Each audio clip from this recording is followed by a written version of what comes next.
see the cars coming around, you'll see them come around in different groups.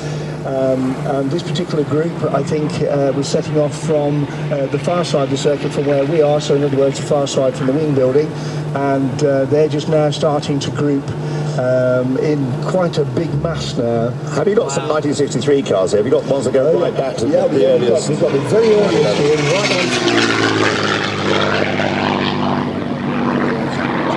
And we are the second nation in the world to actually see this car. It was debuted in the States a few months ago, and now it's here. This is the road-going version of what we had at the Grand Prix, because in the Porsche Super Cup we have the 911, don't we? Yeah, this is the 991. Oh, 991, okay, yes. That's gone backwards. We've got the 991. Yeah, that's right. 997. Okay, right. Yeah. Won't confuse us too much. No. Yes. So yes, we've got the early 911s here, right away from 63. Then, of course, we go through into the second series, if you like, which was the 964s.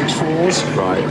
Then we come through to the 993s, which was the last of the iconic air-cooled. And then, of course, we start onto the water-cooled cars, which is 996, 997.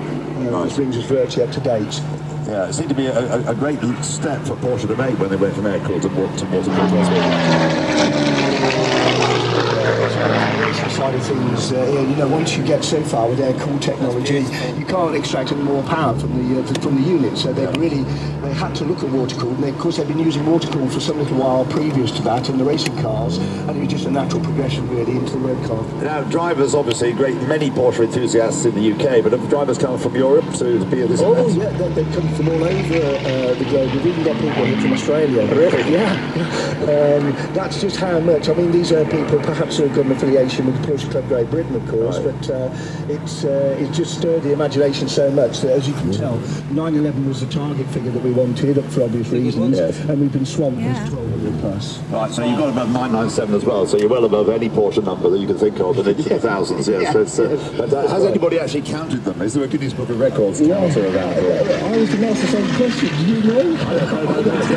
No, I know nothing about them, but they're all in a bunch up. I mean, 2 years ago, because this is something I do know a bit about, we had an E-Type parade. Sure. That was a track full of E-Types, and now we've got the Porsches. Yes, it's a remarkable sight to see all these cars, and it's all 911s. We've got none of the front engine cars out here, have we? No. Nothing like that. This is purely 911. The actual model itself. Everything else is excluded. Which the Shagan has a lot of other members, of course. I'm sure, yes. Lobbying for their particular celebration when they've had 50 years of front engine Porsche. Yeah. And of course, we've got some very famous cars here. We've got the Brumos Porsche, yes, who's out here from America. We've also got the Al Hadzi car here that Francis Tuthill, of course, was involved in. Francis, you know,